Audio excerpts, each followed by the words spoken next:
Hello everybody, SeKo Starcraft here. It is game number 2 between Petraeus and Apocalypse. Both playing on the same team as far as I know. So they probably have a good bit of experience with each other. Game number 1 is very interesting, a very unique style we saw out of Apocalypse. I'm going to spoil it here in a second, so you guys might want to check that out. But we're on Polar Night, the other kind of icy, wintry map. Quite different than the first map they played on, which was Frost. Frost lends, or any really large 4-player map, lends to different kind of strategies. What we saw from Apocalypse is a really good combination of Marine, Marauder, medivac, so that classic bio medivac play, but also with hellbats instead of widow mines. And I thought that was very interesting because in a very, I'm not going to say low econ, but it's a very ragtag kind of fight. It wasn't like huge army versus huge army. It was small army versus small army. And in that case, having widow mines might not have been as effective because, you know, they get to shoot once and then they can get cleaned up. The hellbats we saw were very effective against a very ling-heavy army of the opponent. And even if they do die fairly easy to banelings as well, they tank a little bit better. They do a lot of damage. So I thought that was a really, really smart play out of him. We see Petraeus actually scouting very thoroughly here for any type of proxies. This is a very, very proxy favorite map. I know I like doing my proxies on this map.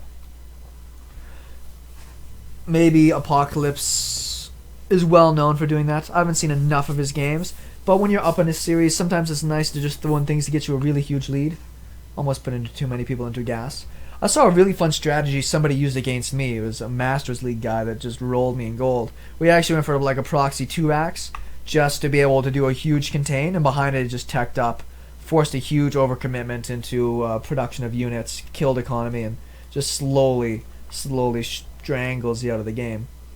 Just stuff to throw people off their game a little bit more.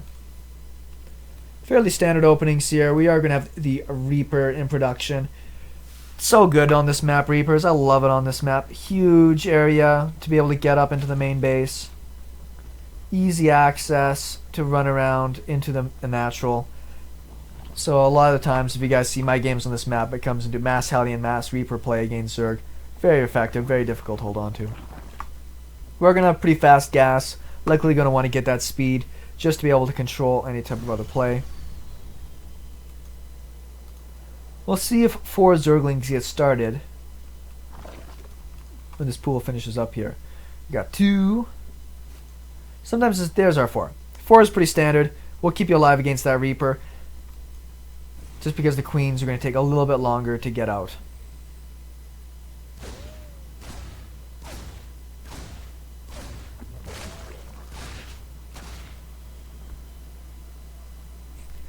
Trying to micro around that one drone as best as he can.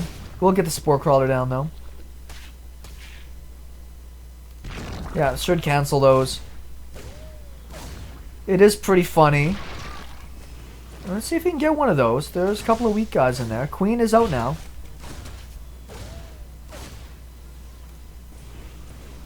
Both queens are out. This guy will regenerate up. Did we get a second Reaper? No, we didn't. So 1 Reaper opening, little bit greedier into getting down that reactor.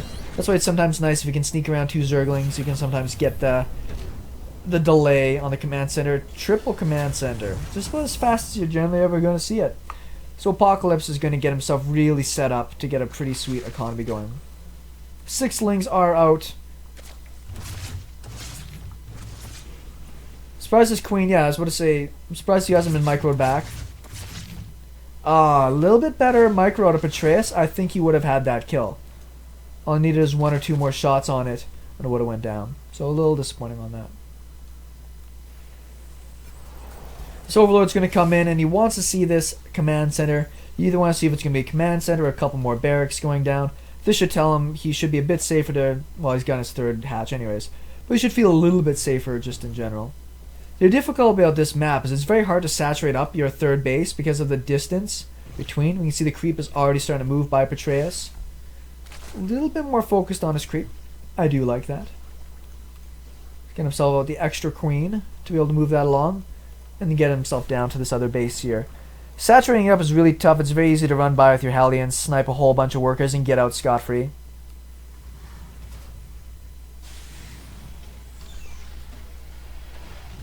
Good little mix here. I'm sure Apocalypse is aware that he's not going to get too much damage done at this point and wants to keep himself safe at home. He's got no other units out really yet.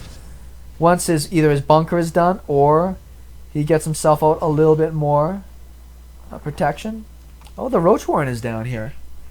This might be the 3-base Roach all-in. We shall see. These Zerglings are kind of hiding. I don't think there's a baneling nest made with them. He's going to give himself a free queen.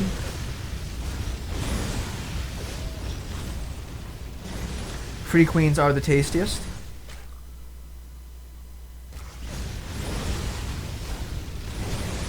I'm surprised these Zerglings didn't go around the other side to try to surround. Might just be the handful of roaches just to keep himself alive right now. He's only got the 5 out. That should be able to keep him fairly safe and at least start saturating up this 3rd base. The Terran player is going to be having a sweet economy now that his 3rd command center is finished. Pumping out lots of workers, triple mules. Now he's getting into the rest of his production. More barracks. I'm going to get a reactor set up on a starport. I like having this little pile of units just to run around. Try to keep that creep back a little bit further. Good job for Petraeus to keep those creep tumors alive, connect his bases, and keep himself safe here while he moves up into the next level of his game, which I'm going to assume is going to be Spire, because that's what's most standard. It's either that or Roach Hydra, and the fact that he's getting melee attack led me to believe that that is not likely the case. Baneling Nest just started up now. Should be in the timings that's going to allow him to essentially get his Baneling speed started about the same time. 3rd base heading on over there for Apocalypse. He's got only about 84 supply, and 47 of it is entirely in workers.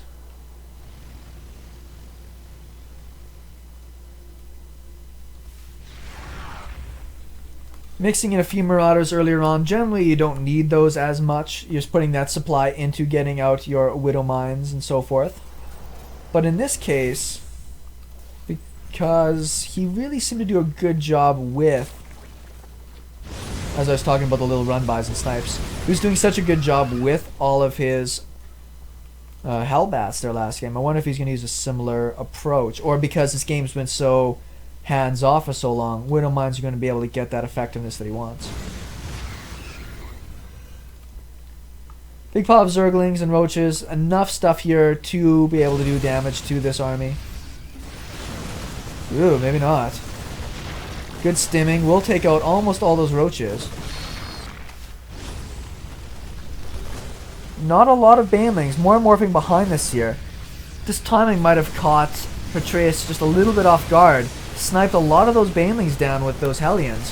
Very nice target firing. Might have to pick up here though now.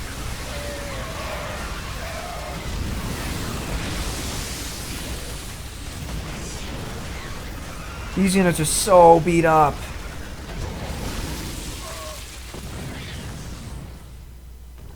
Still think that's pretty effective there for Apocalypse. He's going to be getting a 3rd base done behind this. 4th is on the way for Petraeus.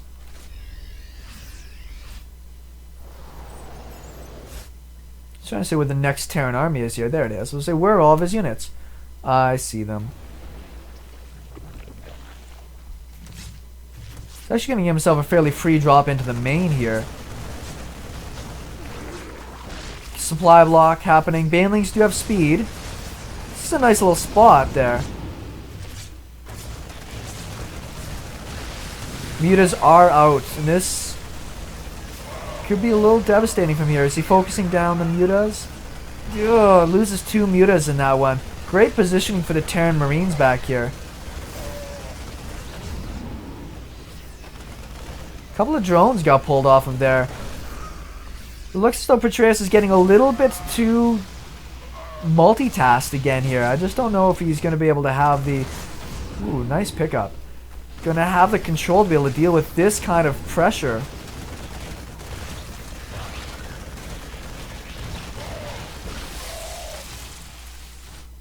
Pretty big supply lead right now for the Terran. Not too huge of a deal, but with the Widow Mines in production, the good upgrades moving along for the Terran player, it's really going to be down on some really good exchanges here for the Zerg player. If he can get some great baneling connects, or take out a lot of medivacs and deny them mobility.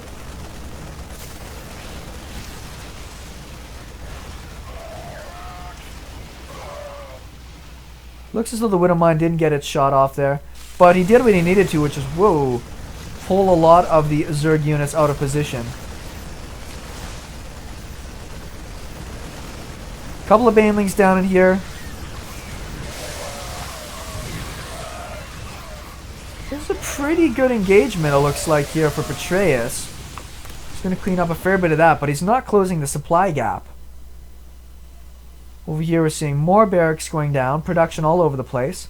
Kind of surprised he hasn't just sent down like a couple of marauders to clean out these rocks. 3 bases is pretty decent for a Terran. You can get a lot done with 3 bases. He didn't get the Widow Mines. He's got detection. This could be really unfortunate. Oh no, it hit all of his banelings. That's so crappy. Now he's going to have to try panic morph a bunch more. He's only got 5 currently made.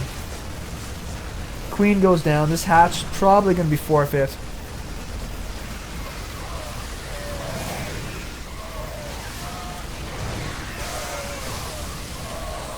Pretty decent baneling hits there. Not the best. Loses both of his overseers in that attack. So these Widow Mines are not going to be able to get cleaned up. Trying to get some static defense over here. Kind of a very awkward place to put that spire. This could be pretty effective. We'll see how quickly Apocalypse can deal with this.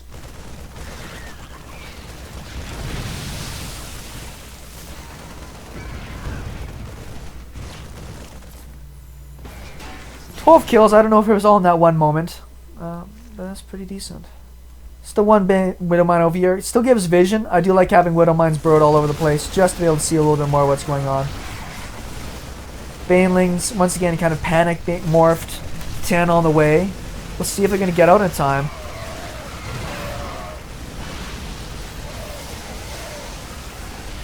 Marauders tanking a lot of the baneling hits there. And down go all the mutalisks. Pretty good by-the-book game by Apocalypse there. Used those drops to really pull himself ahead. And just, yeah, I don't think Petraeus just has the control, really, at this stage, looking at these 2 games, to just stand up against this kind of pressure and onslaught. And it's not like Apocalypse played perfect. Probably could have been looking at a 4th base. He does have the command center finished, a few other things. But besides that, just a good, smart, all-around game that worked out really well for him. Series goes to Apocalypse in this best of 3. Thanks for watching SeKo Starcraft, and we'll talk with everybody later.